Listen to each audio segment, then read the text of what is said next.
ஹே hi நண்பர்களே, welcome back to my channel. இன்னைக்கு வந்து என்ன பார்க்க போறோம்னா, சண்டே எடுத்த vlog தான் பார்க்க போறோம்.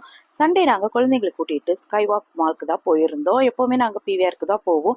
ஏன்னா அங்கே வந்து குழந்தைங்க விளையாடுறதுக்கான நிறைய ரைட்ஸ் எல்லாம் இருக்கும். அதனால அங்கே போனோம்னா நல்லா ஜாலியாக இருக்கும். சரி, இன்னைக்கு லேட் ஆயிடுச்சுன்னு சொல்லி நாங்கள் இந்த தடவை ஸ்கை வாக் தான் போயிருந்தோம். இங்கே என்னன்னா, ஒரு ரைடுங்களே ரொம்ப ரொம்ப கம்மியாக இருந்துச்சு.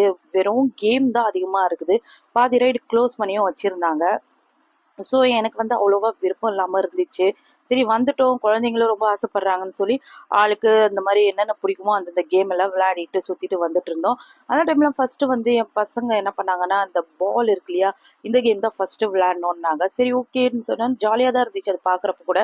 அவங்க நல்லா என்ஜாய் பண்ணி நல்லா ஜாலியா விளையாடிட்டு இருந்தாங்க. அது முடிச்சதுக்கு அப்புறமா நாங்க பைக் ஓட்டணும் அப்படின்னாங்க. சரி ஓகே, பைக் ஓட்டுறதுல நாங்க உட்கார வச்சோம். பட் என் தங்கச்சி பையன் ரொம்ப நல்லா சூப்பரா பைக் ஓட்டுனா, என் பொண்ணுக்கு சுத்தமா ஓட்டவே தெரியல. நானும் என்னோட ஹஸ்பண்டுன்னு சொல்லி மாத்தி மாத்தி இந்த மாரி அவளுக்கு ஆட்டி விட்டுட்டு இருந்தோம். இது முடிச்சதுக்கு அப்புறமா வாட்டர் கன் தான் அவங்க போனாங்க. அது வந்து ஸ்க்ரீன்ல வந்து வாட்டர் கன் ஷூட் பண்ற மாரி இருக்கும். பாயிண்ட்ஸ் கலெக்ட் பண்றது. பட் டைமிங் தான் ரொம்ப கம்மியா குடுத்துருக்காங்க. இதோட கன்டினியூஷன் பார்ட் வந்து நாளைக்கு வரும். வீடியோ பிடிச்சிருந்தா லைக் பண்ணுங்க, சப்போர்ட் பண்ணுங்க, எனக்கு சப்ஸ்கிரைப் பண்ணுங்க, அண்ட் ஃபாலோ பண்ணுங்க. பாய்.